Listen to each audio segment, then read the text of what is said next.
Sit in any comfortable position. Keep your back neck straight and gently close your eyes. Take a deep and long breath in and deep and long breath out.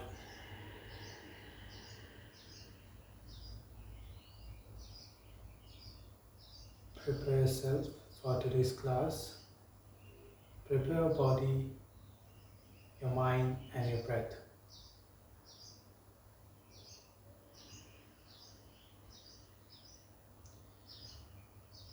Bring your awareness to your breath.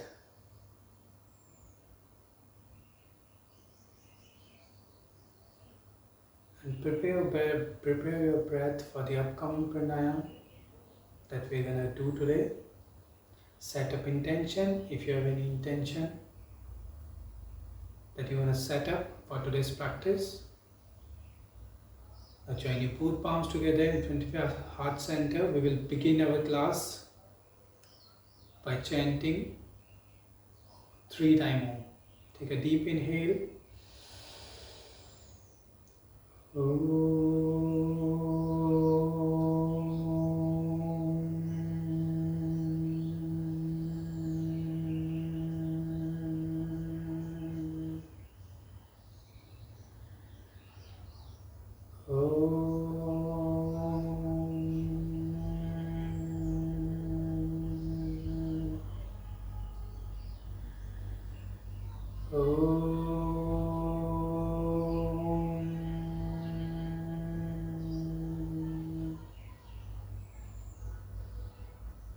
Gently bow your head towards God. Bring your head back, wrap your both palms together. Gently apply it to your eyes.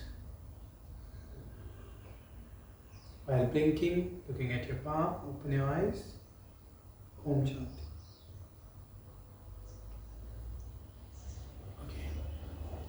Okay, so today we are going to learn the pranayama that is Bhastrika.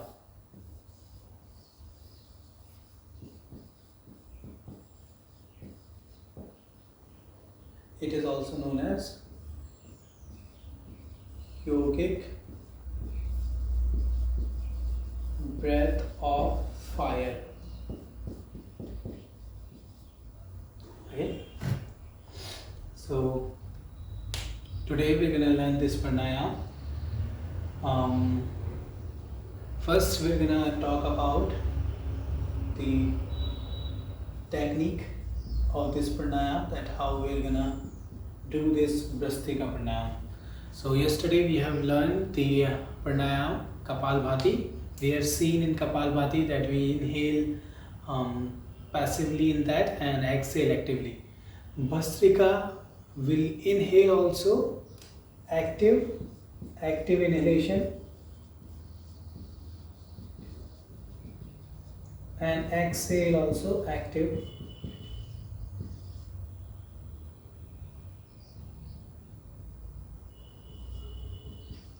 So in this we inhale and exhale both actively. Same like Kapalbhati, we are exhaling. In this we will inhale, exhale through our nostril and we'll exhale through our nostril. It's like we will do it quickly. Before doing this practice, we'll talk about now precautions of this breathing technique. So there are some precautions we have to follow. Try to just do this breathing technique only for, I will suggest 4 to 5 minutes. Do not extend more than that. So 4 to 5 minutes you have to practice it. Okay? Do not cross it. What happens when we do fast inhalation and exhalation? In this, the body creates heat. So we don't require excessive heat in our body. So it's enough to do practice for 4 and 5 minutes and then normalize it. Do not extend it more than that. If someone is having high blood pressure or the hypertension, again they have to be careful while doing this practice. because as we know that this pranayama or the breathing technique gonna be creating heat in your body. So excessive heat for the patients like high blood pressure or the hypertension can be risky. So they have to be like doing it in a slow pace, not very fast. They can do it, but they have to be careful. Or they can do under a good teacher, or they can ask the doctors. Third one, if someone is having any type of heart diseases, same in case of heart diseases, or we can say cardiovascular diseases, in that case also there should be very careful while doing this pranayama. They should do it slow, same like high blood pressure and the hypertension. If they feel any uncomfortableness in their body, they just really have to come back and normalize their breath. Do not continue the pranayama. Fourth, any type of recent surgery. If someone is having the recent surgery, any type of, they should avoid doing this pranayama until unless their surgery becomes like 6 months old or something. After that they can go for this pranayama, at least 6 or 7 months. Next, pregnant ladies. Again, pregnant ladies cannot perform it, or ladies who are on their menstruation cycle, they should also avoid this pranayama, because already a human body is going in a process or something. So they should not do this Bhastrika pranayama, the yogic breath of fire. So as we can see, the name of this pranayama is yogic breath of fire, because it creates heat in your body, a lot of heat. So that's why there should be we should take precautions performing this advanced type of pranayams.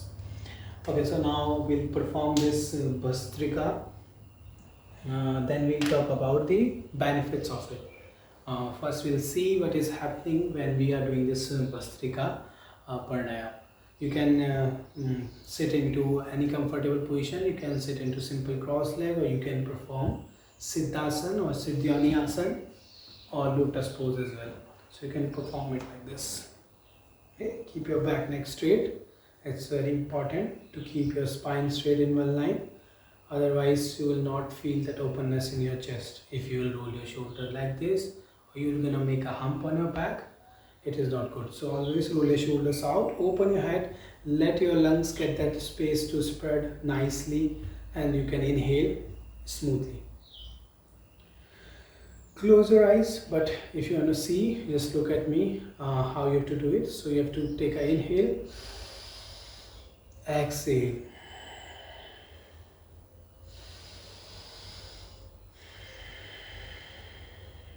try to fill your lungs while inhalation up to the maximum.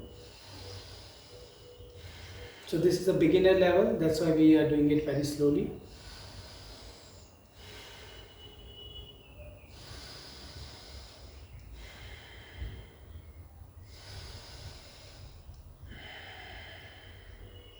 Now you can perform it. If you want to perform it with the closed eyes, then gonna be much better, because with the closed eyes you can focus more smoothly or more betterly on yourself.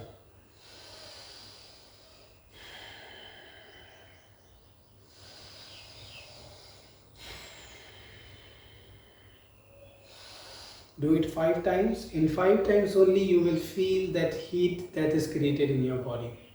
Just after doing 5 times, you can feel that your body is creating a lot of heat. I will also write some more precautions. If I'll say, in like excessive summers time, do not perform it. In summers,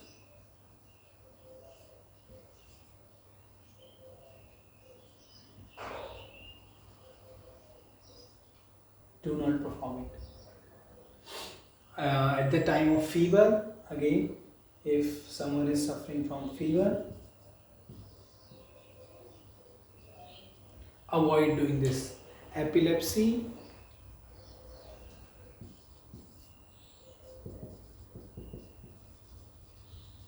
if a patient is suffering from epilepsy, in that case also they should not perform this pranayama.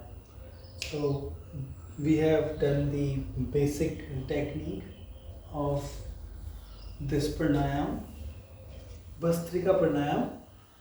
If we're gonna talk about the advanced techniques, or the if we're gonna move further advanced in this breathing technique, what we can do? So we can simply increase the pace of our inhalation and exhalation. So before we were doing very slow inhalation and exhalation, but now we're gonna do it very fast.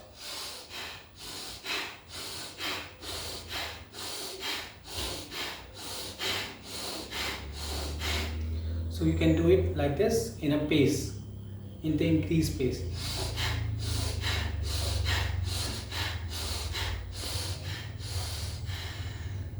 If you want to come back, just exhale, normalize your breath.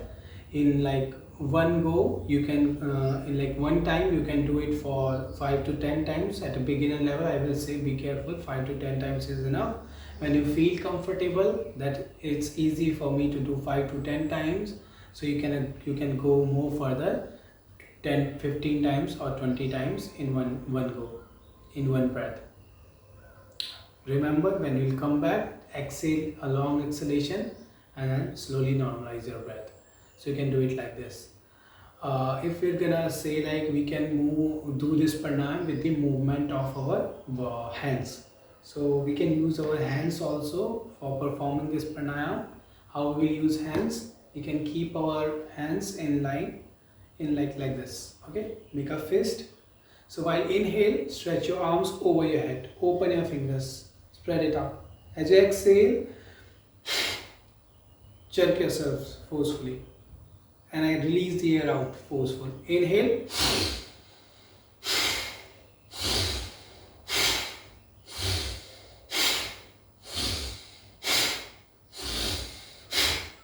okay, not only up and down movement, you can spread the hands out.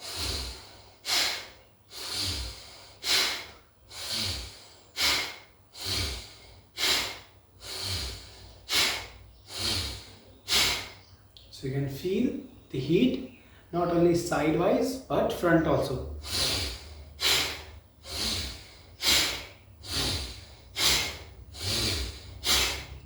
So this we can perform with this is more advanced. I can feel sweating now because of this creating heat, because of this breathing technique. My body is creating a lot of heat. So I will write one more precautions. As you can see that you have to very precautive at the time of you are performing this pranayama. So be careful. Do not do it if you have something of these diseases. And then if you have excessive pith, okay, your pith level is excessive in your body, at that time also you have to be careful. Do not perform this pranayama, because what is going to happen, your pith is already increased. It means your body of heat is at high level rather than it is required. So this pranayama will increase it more. So you will have a lot of problems related to pith, indigestion problem, or the acid reflexes, skin problems. So be careful with it. Avoiding excessive pith. Okay, so enough. Now let's talk about the benefits of this pranayama. There are a lot of benefits, same as we have a lot of precautions, we have a lot of benefits as well.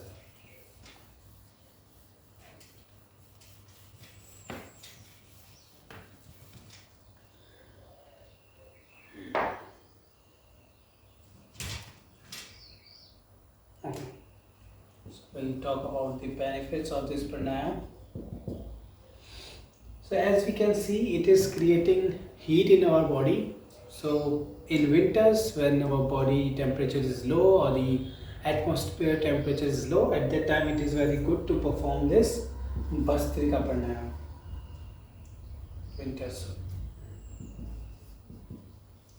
At winters you can try this pranayama. If person is suffering from low blood pressure, it is very good for them because it will increase the blood flow in your body. So it is very good for it. It helps in opening your blocked nostril.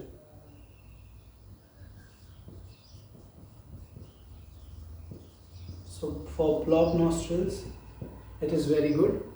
It is good in your cold and cough.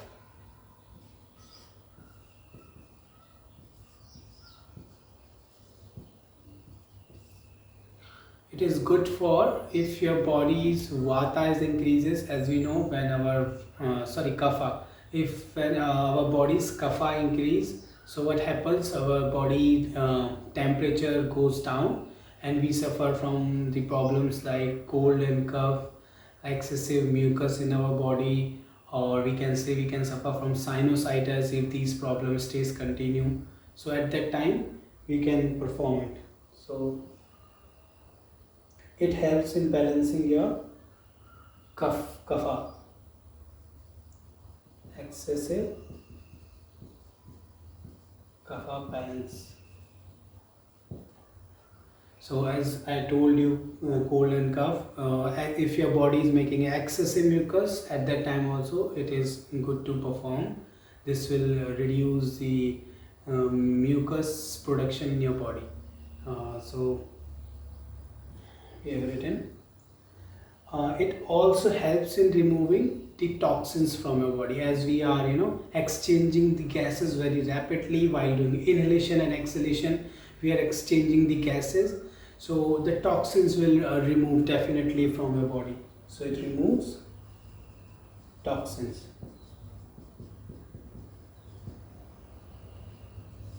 Okay, it is good in your respiratory problems.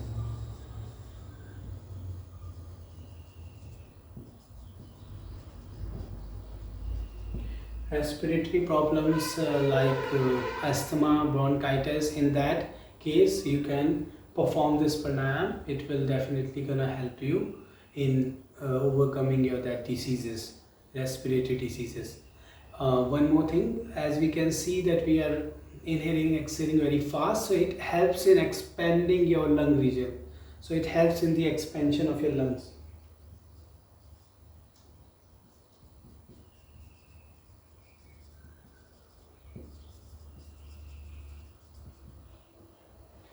And it also helps in opening your heart region, as we are inhaling, exhaling very fast, so our rib cages opens and it creates space for your lungs to expand more. So it's a process, total process, like your rib cages will expand, it will create a space for your lungs to expand more.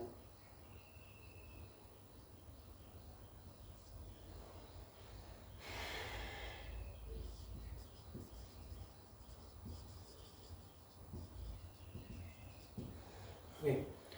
So the most of the oxygen, three organs that take lot of oxygen from the body. One is brain, second we can say liver, and third is heart. These three internal organs take the most of the oxygen of the body for the smoothing of our functions, body functions. So what happens when we do this pranayama? It gives proper oxygen to the liver, and liver helps in creating the bile juice, which helps in digesting the fat. Liver helps in digesting the fat of the body. So what happens when our liver does not perform properly? We just eat any type of food, it like our weight increases rapidly. It doesn't matter if we eat very little, what happen, it will just increase our weight without eating more. So that means if your weight is increasing unnecessarily, it means your liver is not functioning properly. So at that time you can do Bhastrika pranayama. It will improve the function of your liver and it will digest the fat of your body properly. So improves functioning of liver. Okay, so it helps also in increasing the immunity system or the metabolism, both. So increases your immunity system and your metabolism, both. Boost, we can say, boost your metabolism. So you can see this pranayama has lot of benefits and lot of precautions. So I hope if you wanna like try this pranayama, you get the benefits of this pranayama, but definitely take precautions, because if we'll not take the precautions, if we'll not be taking the precautions properly, it may harm ourselves. So be careful. You can do this pranayama early in the morning, empty stomach. It is very important, and do not exceed more than 4 or 5 minutes. It's enough. You can perform it for 4 and 5 minutes. Take a regular gap in between them and do it accordingly. If you feel any dizziness, you can feel a dizziness little bit in starting, obviously, because the blood flow increases rapidly and your blood pressure shoots up. So that's why you can feel that little bit heaviness and dizziness. If you feel like this, just come back, normalize your breath, or you can go for the chai pose as well. If you wanna like do a counter for Bhastrika, you can do the left nostril breathing for few rounds and your body will become again back to the normal. So if you have any questions, any doubts, you can ask me. Yes.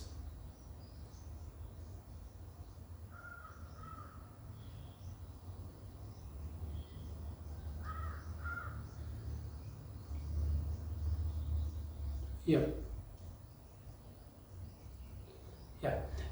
As I told you, you can feel that little bit heaviness and the dizziness in your head. So what you have to do, you have to just reduce the pace for now. It means your body is not prepared to go that much far for now. So you should reduce the pace. Then you will feel little bit that heaviness or the headache, little bit.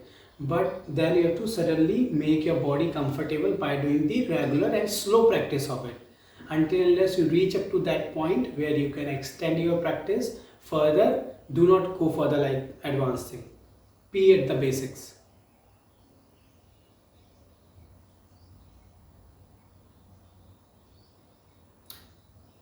In 1 minute, I'll say do not in one time, because it's like in one time we inhale, exhale. So in a one go, you can go for like, if for a beginner, I will say 5 to 10 maximum, and do in 1 minute, do 3 rounds. So take 5 to 10 inhalation and exhalation like this. As you complete 5 or 10 times, stop it. Normalize your breath.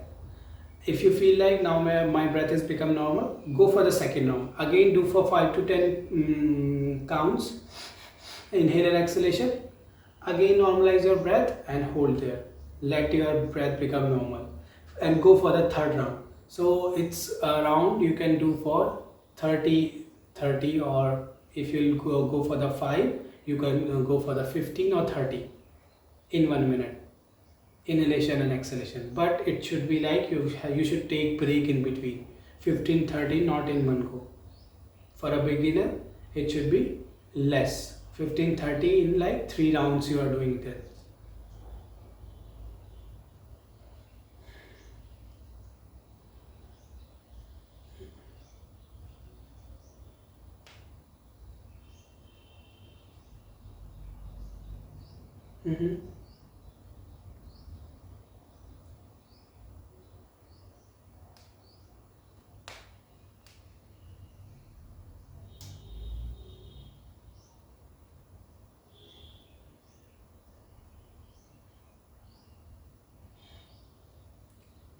Your pitta is also increased and your kapha is also increased. Your pitta is dominant. Okay, you take, okay. Okay, you can be sure by asking, the therapy teacher. She will tell you that, if you will just talk to her, she will definitely tell you that your which is more increased, your pitta, your kapha, she can, or your vata. She can tell you more goodly. Yeah, Ayurveda teacher or the therapy teacher. But if you are asking a question about if you have like excessive pitta in your body, I will suggest you to not perform it on regular basis. Perform it in weekly 2 or 3 times, and do it for very less, because pit, it means only that excessive heat in the body. So this is gonna be creating more heat. So I'll suggest you to perform it twice or thrice a week, and do it for just 1 or 2 minutes, not more than that.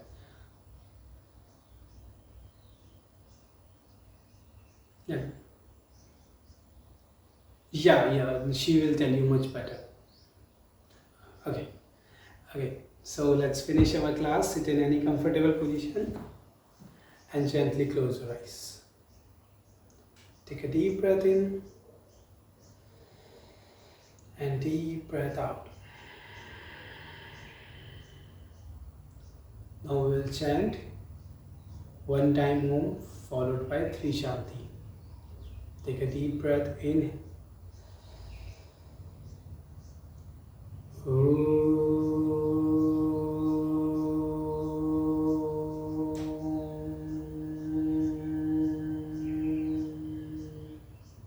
Shanti, Shanti, Shanti. Join your palms together. Rub your palms. Apply to your eyes, to your face, to your whole body. And gently, while blinking, open your eyes. Om Shanti.